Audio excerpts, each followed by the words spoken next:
오늘 이렇게 훌륭하신 분들을 모시고 좋은 말씀 들었고 또 현장에 참여하신 분, 온라인으로 접속하신 분들에게 궁금한 사항을 질문하시고 답변하실 수 있는 그런 시간을 마련했습니다. 진행 순서는 우선 사전에 관련해서 주신 질문들이 몇 가지 있습니다. 그 질문에 대해서 관련 전문가들께서 어떠한 답을 주시는지 제가 먼저 여쭙도록 하고요. 그리고 오늘 이 자리에 직접 오신 청중들로부터 질문사항에 대해서 받고 답을 하는 시간 갖겠습니다. 그리고 마지막으로는 현재 온라인에 접속하신 분들이 주신 의견이 있다면 그에 대해서도 반영할 수 있도록 그렇게 하겠습니다. 제가 가지고 있는 사전에 주신 몇 가지 질문사항이 있습니다. 저도 그렇고 많은 분들께서 식목일에 대해서 언급을 하셨습니다. 식목일 관련 질문입니다. 4월 5일이 제79회 식목일이었고 2006년부터는 공휴일에서 제외가 되었지만 여전히 법정 기념일이고 전국적으로 나무 심기 행사도 많이 일어나고 있습니다. 그렇다면은 79년 전인 식목일 제정 당시와 이제 오늘의 시점은 우리나라의 기후가 많이 달라졌을 텐데 여전히 4월 5일이 나무 심기가 괜찮아서 식목일로 적합한지에 대한 질문을 주셨습니다. 그래서 식목일을 3월 정도로 앞당겨야 하는 것은 아니냐라는 의견도 많은데 이에 대해서 어떻게 답을 주실 수 있는지 질문을 하셨습니다. 관련해서 제가 알기로 우리나라 산림청에서 이에 대해서 고민을 하고 있고 국립산림과학원과 한국산림과학회에서도 검토한 적이 있는 것으로 알고 있습니다. 그래서 현재 국립산림과학원의 연구관으로 근무하시는 김내연 박사님에게 간단하게 어떤 내용으로 언급이 되고 있는지 여쭤보도록 하겠습니다. 네, 식목일이 이제 식목일을 3월로 당기는 문제는 이제 생육 환경의 변화에 대한 것으로 이제 볼 수가 있는데요. 잘 아시는 것처럼 기후 변화로 인해서 온도나 이제 강우나 이런 부분들이 이제 이전과 달라지고 그거에 대한 부분이 3월 정도로 당겼을 때도 하지 않느냐라는 것에 대한 걸로 시작이 된 걸로 볼 수가 있겠습니다.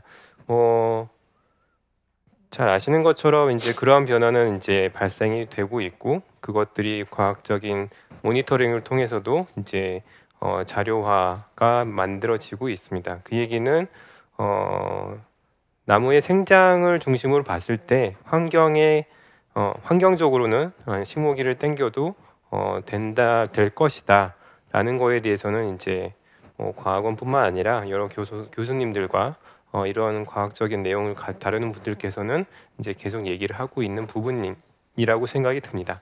네, 어쨌든 국가적으로 지정한 날이기 때문에 그거에 대한 변경에 대한 것은 정책 결정의 영역으로 남겨 있다라고 볼 수가 있겠습니다.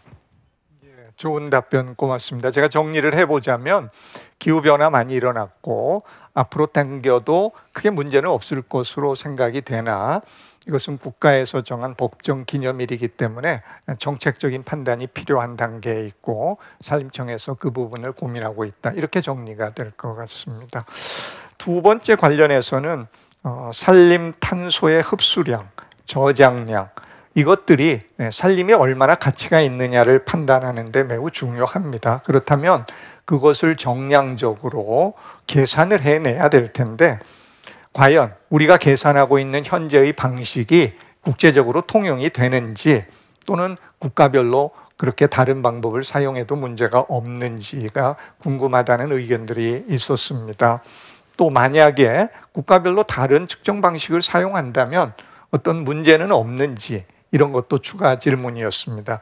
이에 대해서 역시 우리나라 국가산림연구에서 매우 중요하게 온실가스도 보고하고 국제기구에 이 보고된 수치들의 적정성도 평가를 받는 국립산림과학원에서 어떤 판단을 하고 계신지 여쭤보는 게 좋을 것 같습니다.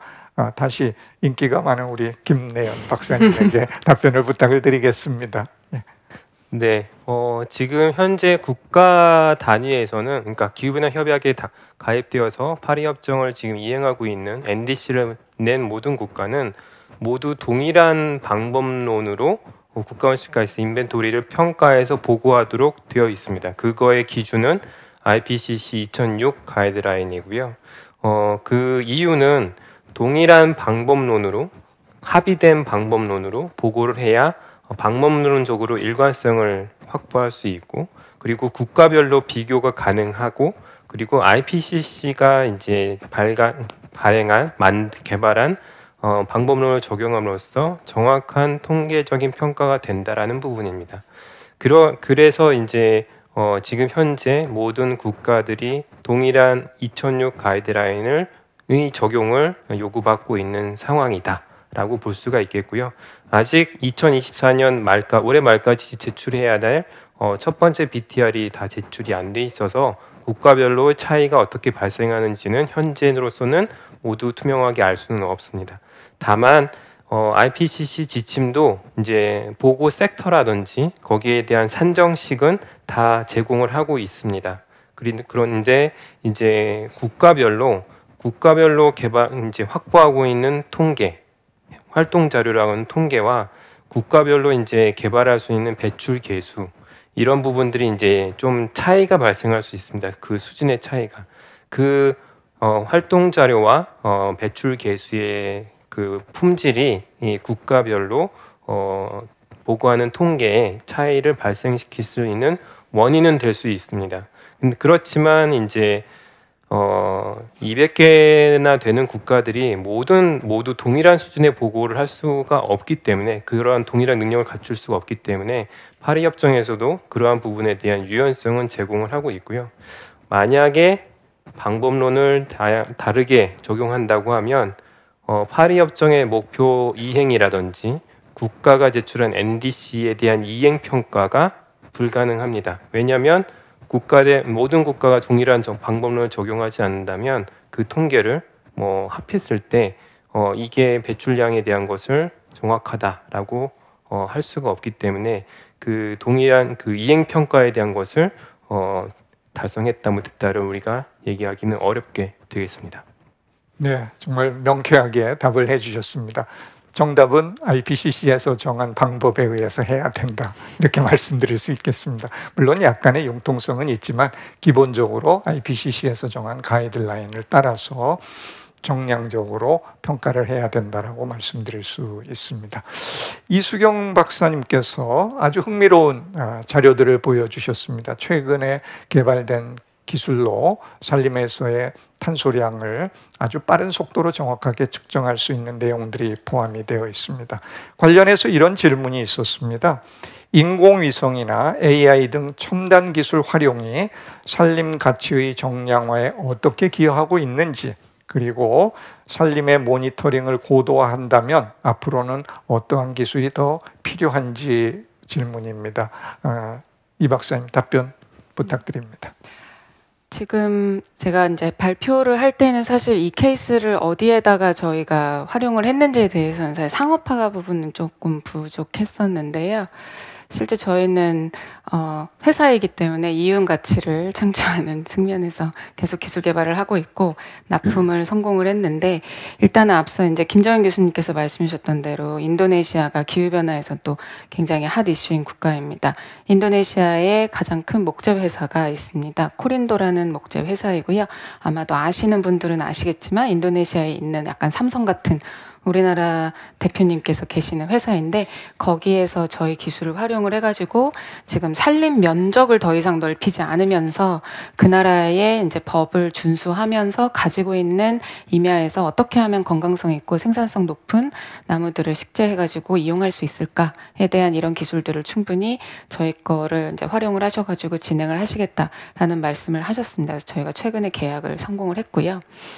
지금 아직 우리나라에서는 연구 단계에서 R&D 연구 단계에서만 뭐 구상나무 세퇴지를 분석한다든지 이런 식의 이제 생태계 변화에 대한 모니터링 측면에서만 진행을 하고 있습니다. 근데 탄소 시장에 대한 가치를 조금 더 빨리 보고 있는 뭐 미국이나 유럽 쪽에서는 계속 콜이 오고 있는 중이라서 그런 부분들은 좀 긍정적으로 얘기가 되지 않을까 싶습니다. 근데 이런 부분들에 대해서 앞으로 더 어떤 노력들을 취해야 하는가 말씀을 해주셨는데 앞에서 이제 그린워싱 챌린지에 대한 얘기들이 무궁무진하게 많이 나왔단 말이죠. 근데 산림이 가지고 있는 그 절대 가치가 퇴색되는 부분으로 사람들이 이용하고 있는 것이 아닌가라는 생각이 들어요. 그래서 AI와 디지털과 관련된 이런 위성 정보를 저희가 계속 보급하는 것들은 그런 부분의 의심들을 해결하는 데 있어서 활용되지 않을까 싶습니다. 그래서 두 가지는 뭐 더 많은 투자가 많이 일어나가지고 저희처럼 이런 업무를 진행하는 기업들이 많이 참전을 하셔서 서로 기술 고도화를 하는데 일어나갔으면 좋겠다는 생각을 하나 해보고요. 그다음에 두 번째는 마지막에 오준환 실장님 말씀해 주셨지만 결국 시장에서 전문가들이 이제 인정하고 받아들이는 형태에서 끝나는 게 아니라 결국 기후변화라는 거대한 이 흐름 안에 사람들이 중심이 되고 있는데 인식의 변화를 시키는 부분에서 저희의 기술들이 좀 많이 그런 해결점이라든지 실질적인 인사이트를 주는데 도움을 줄 수 있다고 생각을 합니다. 그래서 그런 부분들의 많은 이런 공론화가 될 수 있도록 오늘과 같은 이런 장소가 많이 마련될 수 있으면 매우 좋을 것 같고요. 그런 의미에서 최종현 학술원 대단한 것 같습니다. 감사합니다. 예. 이런 얘기를 할 수 있어서. 예, 이 박사님 고맙습니다.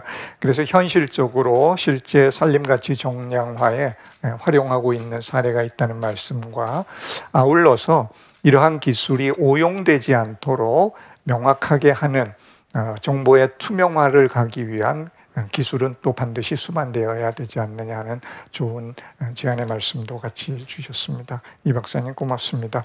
다음으로 김정인 교수님께 여쭤볼 질문사항입니다.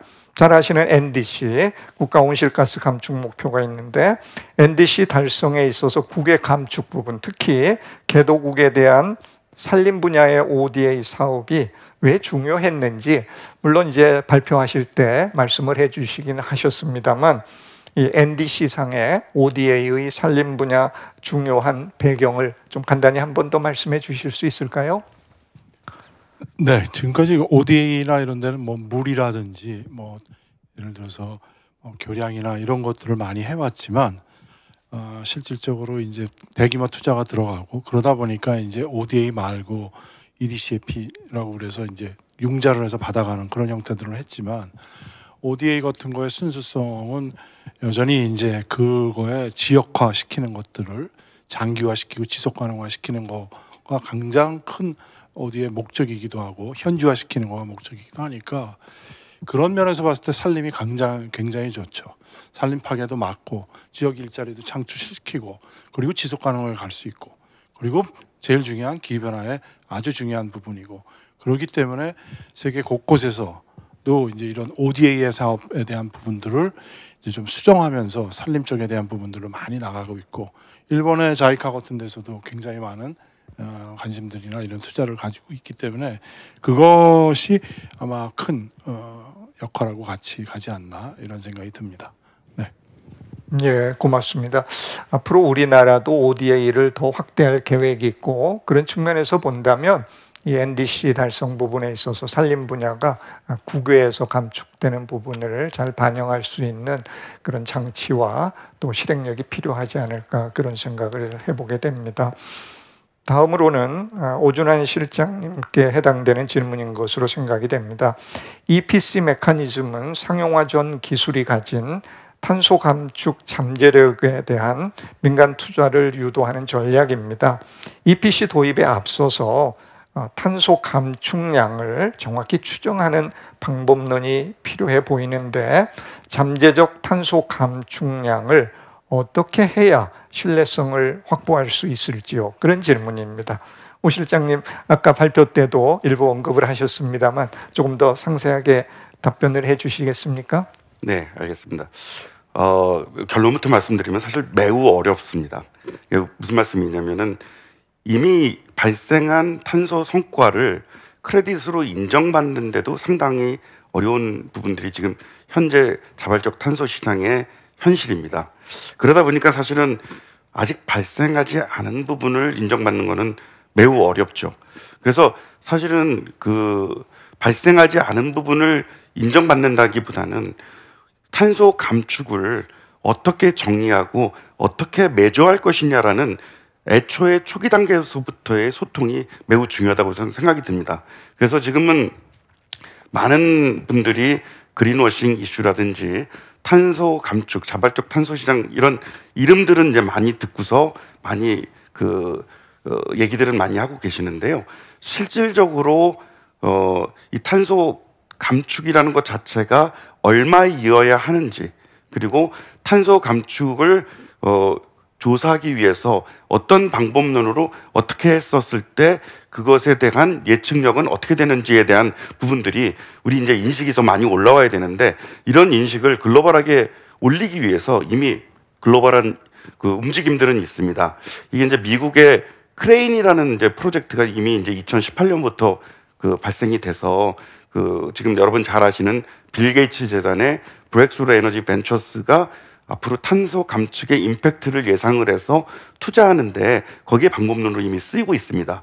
근데 이제 이런 부분들이 좀 더 커져서 지금 프레임 커뮤니티라는 그런 커뮤니티를 좀 발전하고 있습니다. 그래서 저희 연구원에서 여기에 참여해서 그런 미래 잠재 감축 감축량에 대한 모델을 갖다 개발하고, 이 감축량을 단지 숫자로 얘기하는 것이 아니라 어떻게 추정했는지, 어떤 변수들이 들어갔는지, 거기에 대한 데이터들은 어떻게 수집됐는지, 이런 부분들을 서로 논의하고 있습니다. 그래서 이 신뢰도를 올리기 위해서는 결국엔 소통이 문제인데요. 이 소통의 주요 내용이 그냥 그린워싱이다 아니다라는 단순한 부분이 아니라 탄소 성과를 어떻게 인정할 것이냐에 대한 좀 더 본원적인 논의가 좀 더 편하게 될 수 있도록, 단지 전문가들의 논의가 아니라 좀 사회 일반론이 될 수 있도록 이렇게 가야 되는 단계가 필요하지 않을까, 그렇게 생각하고 있습니다. 예, 좋은 답변 고맙습니다. 어느 전문가들만으로서 이 문제를 해결할 수 있는 것은 아니고, 그런 전문가들이 모은 공통된 의견이 사회에서 잘 받아들여지고 수용되는 것이 매우 중요하다, 그런 말씀으로 정리가 될 것 같습니다. 우선 한 바퀴 사전의 질문을 통해서 발표자들의 답변을 들었고, 정말 오늘 귀한 시간을 내서 현장에 오신 참여자들로부터 질문을 받고 답변을 드리는 순서로 진행하겠습니다. 제가 먼저 안내를 해드리면 질문하실 분은 손을 드시고 마이크를 드리면 제가 지명을 순서대로 하겠습니다만, 본인 소개를 간단히 하시고 가능하시면 질문을 짧게 하시고 답변을 많이 들을 수 있도록 그렇게 협조해 주시면 고맙겠습니다. 시간이 많지 않기 때문에 현재로 봐서 한 2분 정도 질문을 하실 수 있도록 하면 어떨까 싶습니다. 먼저 손을 드신 분에게 마이크를 드리겠습니다. 간단한 본인 소개 그리고 질문사항을 말씀해 주시면 좋겠습니다. 준비되셨습니까? 예, 이렇게 좋은 포럼에 감사드리고요. 올해부터는 이렇게 기후 위기를 좀 집중적으로 최종현 학술원에서 좀 다뤘으면 합니다. 금융이 이렇게 기후 위기로 몰리지 않는 이유가 기후 위기를 막는 정확한 해법을 아직 세계적으로 마련하지 못했다고 제가 국회에서 들었습니다. 그래서 해법을, 기후 위기를 막는 해법을 우리 과학계에서 또 이런 우리 재단에서 기후 위기를 막는 해법을 마련을 해서 메커니즘을 갖는 것이 무엇보다 필요하다고 봅니다. 예, 질문 겸 또 제안사항으로 이해가 됩니다.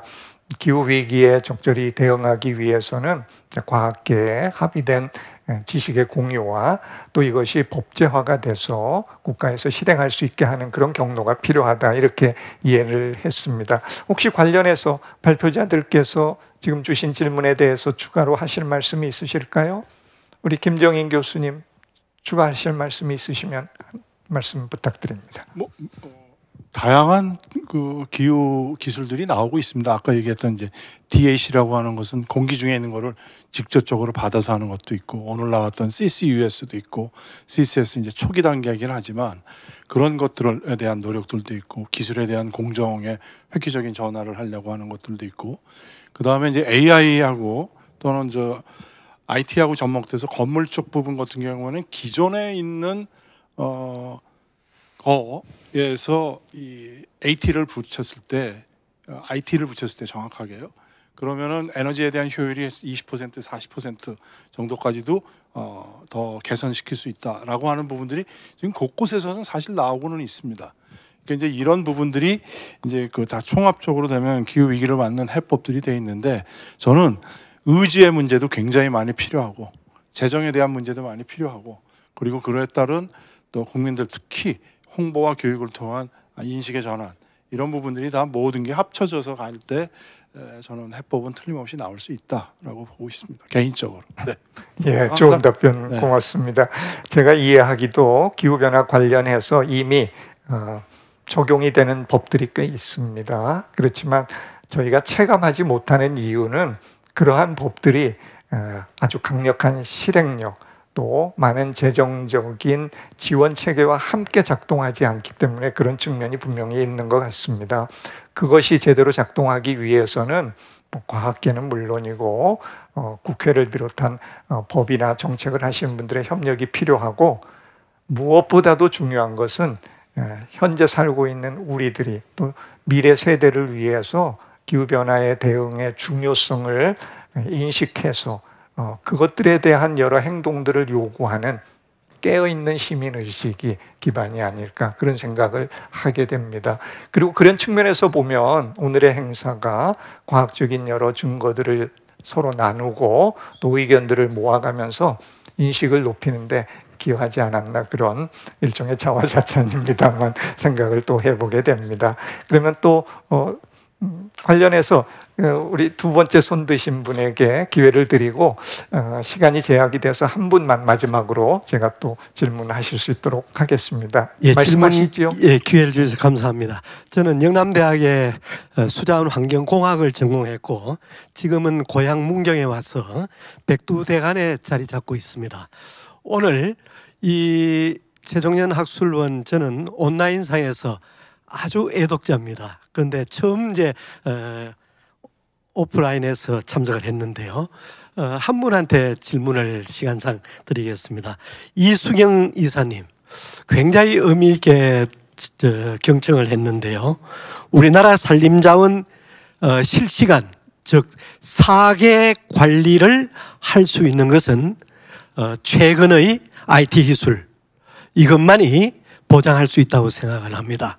또 그런 역량을 가지고 있는 기업 같아요. 그래서 우선 빅데이터, 산림에 엄청난 동식물들이 있습니다. 예, 거기에 빅데이터와 LLM, 그 외에 젠 AI, 그 외에 영상기술 기반으로 하는 이 관리를 산림 작목의 우세종, 약세종, 또는 저는 전문가가 아니지만은 유해식물, 무해식물, 또는 성장 이력, 다양한 이력들이 있습니다. 이것을 데이터 학습을 사전에 산림청과 협의해서 학습을 시켜서 이것을 이제 탄소 감소 관리 쪽으로 이행을 시키는 융합형 산림 관리를 4개 실시간으로 하는 이러한 기술이 지금 충분히 저는 가능하다고 봅니다. 그래서 산림청과 그 다음에 우리 이 실장, 이 이사님 특별히 좀 협력하셔가지고 꼭 대한민국의 산림 이것을 4개 실시간으로 관리할 수 있도록, 또 탄소 저감과 어떤 연관이 지표로서 관리할 수 있도록 하는 그런 발전을 도모해 주셨으면 감사하겠습니다. 감사합니다. 예, 좋은 질문 고맙습니다. 제한 사항이기도 해서 우리 이사님 아주 짧게 답변해 주실까요? 네, 좋은 제안 주시고 가능성을 높게 살펴봐 주셔서 감사합니다.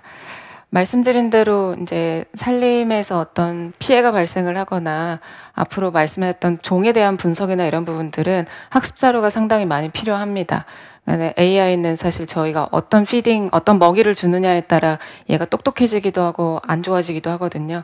똑똑한 아이를 계속 키우기 위해서 양질의 그 자원이 필요한데 그런 부분들에 있어서 이제 공공재를 좀 활용할 수 있는 그런 허들이 좀 낮아진다고 하면 굉장히 좋을 것 같다는 생각이 듭니다. 그래서 그런 일단 분석하는 과정에서는 사실 저희 회사 입장에서는 데이터는 정부 사이드에서 많이 확보를 해야겠는 게 맞지만 그리고 연구 쪽에서도 많이 와야겠지만 저희 회사가 가지고 있는 고도화된 기술로서는 해상도 자체를 굉장히 높여서 사람이 눈으로 보는 것처럼 위성이라고 하면 사실 지구 바깥에 떠 있는 그 카메라를 통해서 촬영을 하는 것이기 때문에 해상도에 따라서 굉장히 많은 분석의 결과물이 달라집니다. 그렇게 하기 위해서 말씀하셨던 뭐 젠 그 IT라든지 이런 부분들을 사용을 하게 되는데요. 그런 기술 고도화를 위해서 끊임없이 노력하는 기업이 되도록 하겠습니다. 네. 예, 답변 고맙습니다. 시간이 대학이 돼서 대단히 죄송한데 한 분만 더 모시도록 하겠습니다. 우리 오늘 행사를 주관하신 최종원 학술원의 원장님께서 질문 요청하셨습니다. 예, 마이크를 우리 원장님께 드리시죠. 네, 오늘 말씀 감사합니다. 저는 손요한 교수님께 질문 좀 드리려고 합니다. 아까 그 수종, 나무 고령화에 대해서 말씀 주셨는데 마침 지난주인가 동아일보에서 특집 기사를 하면서 제목이 늙은 나무 77% 한국 습도 고령화 이런 그 지적을 해주셨던 걸 기억합니다. 그 기사 내용에 보면은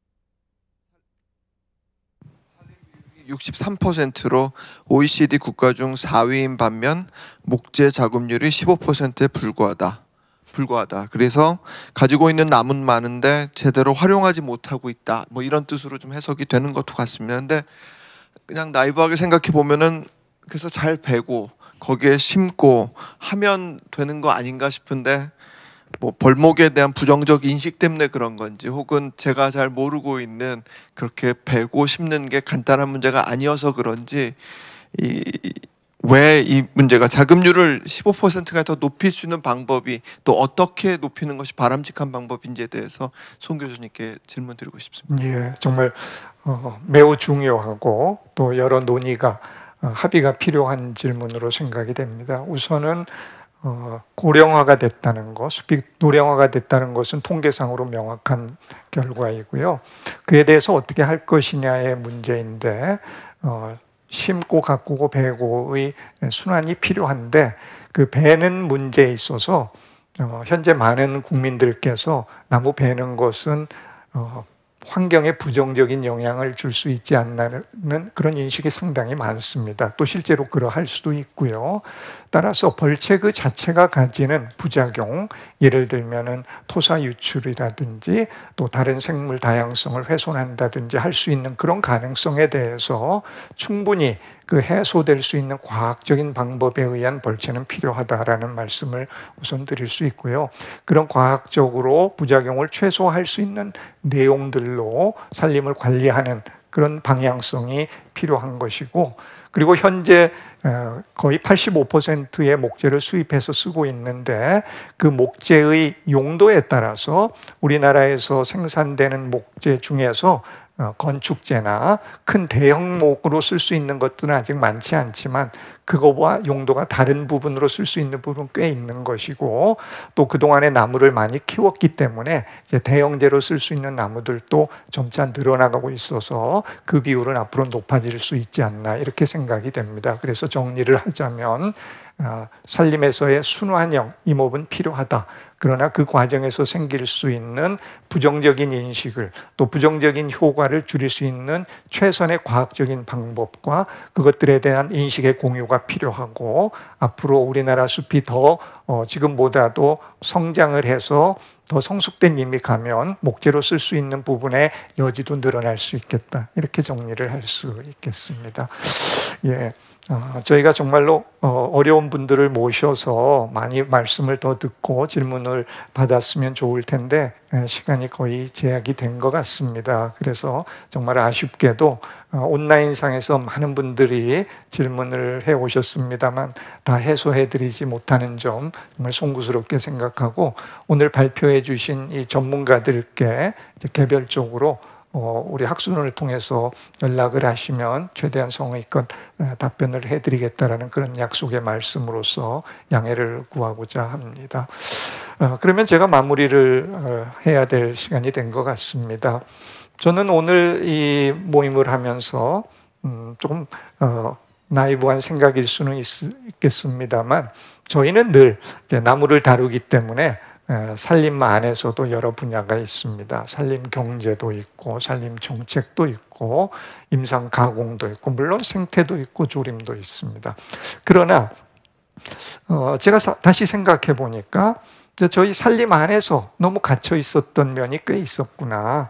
그래서 우리가 사회로 나와야 되겠다, 경제로 나가야 되겠다, 이런 생각을 하게 됐습니다. 그래서 오늘 이제 산림이 가지는 생태적인 가치, 또 기후변화에 대응할 수 있는, 정말로 지구의 지속성을 담보할 수 있는 가치에 대해서도 얘기했습니다만, 경제적으로 의미 있는 자원임을 저희가 또 확인할 수 있었고, 그런 과정에서 저희가 해결해야 될 매우 중요한 과제들도 있음을 확인했다는 생각이 듭니다.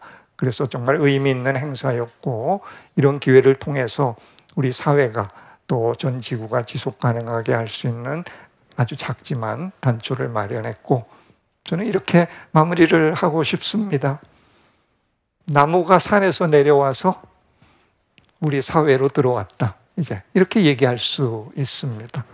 산에 있는 나무를 우리는 더 이상 산에만 두지 말고 이제 끌어내려서 우리 인간 사회로 들여와서 그것을 가치를 부여하고, 그로부터 경제도 살아나고, 나아가서는 지구의 지속 가능성도 담보해서 지구에서 인류가 생존하고 번영할 수 있는 기초로 삼을 수 있겠다, 이런 생각을 했습니다.